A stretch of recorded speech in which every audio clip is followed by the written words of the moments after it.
शादी के दूसरे ही दिन बहू ने अपनी सास से कहा, माँ जी, अगर मैं आपको पसंद नहीं हूँ तो आप साफ साफ कह दीजिए, लेकिन मुझे इस घर से मत निकालिए।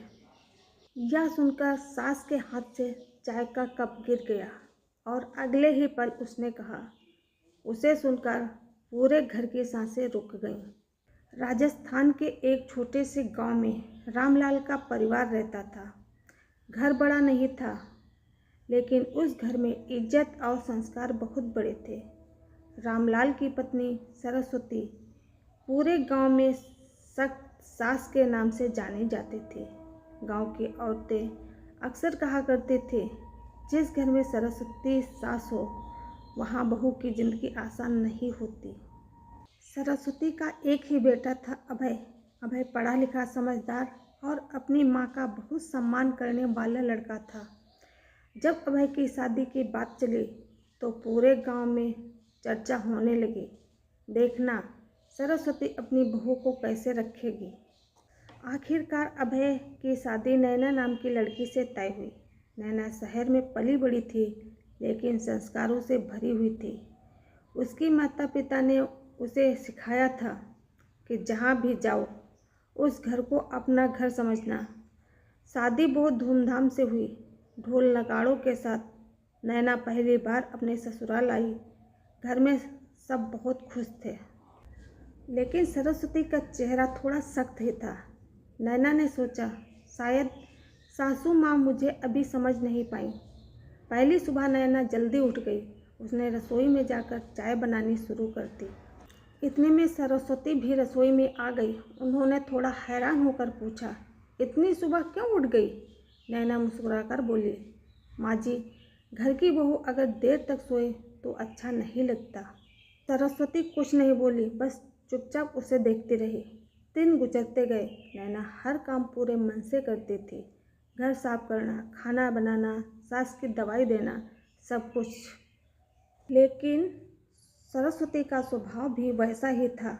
वह छोटी छोटी बातों पर नैना को टोक देती थी। कभी कहती दाल में नमक ज़्यादा है, कभी कहती रोटी गोल नहीं है, कभी कभी तो बिना वजह भी डांट देती। गांव की औरतें अक्सर आकर नैना से पूछती, कैसी है तुम्हारी सास? नैना हमेशा मुस्कुराकर कहती, मेरी माँ जैसी है। लेकिन सच्चाई यह थी कि अंदर ही अंदर वह टूट रही थी। एक दिन की बात है, अभय शहर काम से गया हुआ था। घर में सिर्फ सरस्वती और नैना ही थे। नैना ने पूरे दिन घर का काम किया।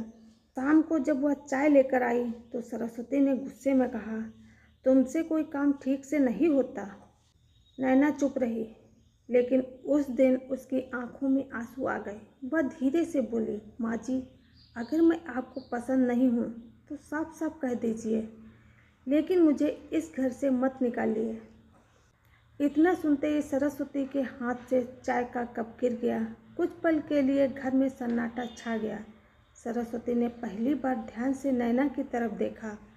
उसकी आंखों में डर और दर्द साफ दिख रहा था। सरस्वती की आवाज़ धीमी हो गई। उन्होंने पूछा, तुम्हें ऐसा क्यों लगता है कि मैं तुम्हें घर से निकाल दूंगी? नैना रोते हुए बोली, क्योंकि आप मुझसे कभी खुश नहीं होती, लेकिन मैं हर दिन कोशिश करती हूँ कि आपको खुश कर सकूँ, लेकिन हर बार मैं गलत हो जाती हूँ। यह सुनकर सरस्वती की आंखें भर आईं। उन्होंने धीरे से कहा, तुम जानती हो मैं ऐसी क्यों हूँ?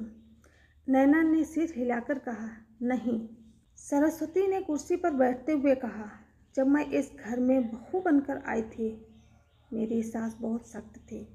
वह मुझे हर दिन डांटती थी, अपमान करती थी। मैंने बहुत रोकर दिन बिताए हैं। नैना चुपचाप सुन रही थी। सरस्वती की आंखों से आंसू बहने लगे। उन्होंने कहा, मैंने नहीं सोचा था कि मैं कभी अपनी बहू के साथ ऐसा करूंगी, लेकिन पता नहीं चला कि मैं भी वैसी ही बन गई। यह कहते कहते सरस्वती रो पड़ी। नैना तुरंत उसके पास बैठ गई। उसने उनका हाथ पकड़ लिया। नैना बोली, माँ जी, अगर आपको दर्द मिला था तो मुझे मत दीजिए। हम दोनों मिलकर इस घर को खुशियों से भर देंगे। सरस्वती ने पहली बार नैना को गले लगा लिया। उस दिन के बाद घर का माहौल बदल गया। सरस्वती अब छोटी छोटी बातों पर डांटने के बजाय समझाने लगी। नैना भी उन्हें अपनी माँ की तरह मानने लगी। जब अभय वापस आया तो उसने घर को बदला हुआ माहौल देखा। उस दिन के बाद घर का माहौल बदल गया। सरस्वती अब छोटी छोटी बातों पर डांटने के बजाय समझाने लगी। नैना भी उन्हें माँ की तरह प्यार करने लगी। जब अभय वापस आया तो उसने घर का माहौल बदला हुआ देखा। सरस्वती और नैना एक साथ बैठकर हंस रही थी। अभय हैरान होकर बोला, क्या बात है, आज घर इतना खुश क्यों लग रहा है? सरस्वती मुस्कुराकर बोली, क्योंकि आज मुझे बहू नहीं बेटी मिल गई है। नैना की आंखों में आंसू आ गए। कुछ महीनों बाद पूरे गांव में एक नई चर्चा शुरू हो गई। लोग कहने लगे, सरस्वती अब सबसे अच्छी सास बन गई है। और नैना, वह अब सिर्फ बहू ही नहीं, वह उस घर की बेटी बन चुकी थी। कहानी की सीख, कभी कभी रिश्तों में दूरी इसलिए आ जाती है क्योंकि हम पुराने दर्द को आगे बढ़ा देते हैं, लेकिन अगर कोई एक कदम प्यार से बढ़ा दे तो सबसे मुश्किल रिश्ता भी माँ और बेटी के रिश्ते में बदल सकता है। आपको यह कहानी कैसी लगी? कमेंट करके ज़रूर बताएं। राधे राधे।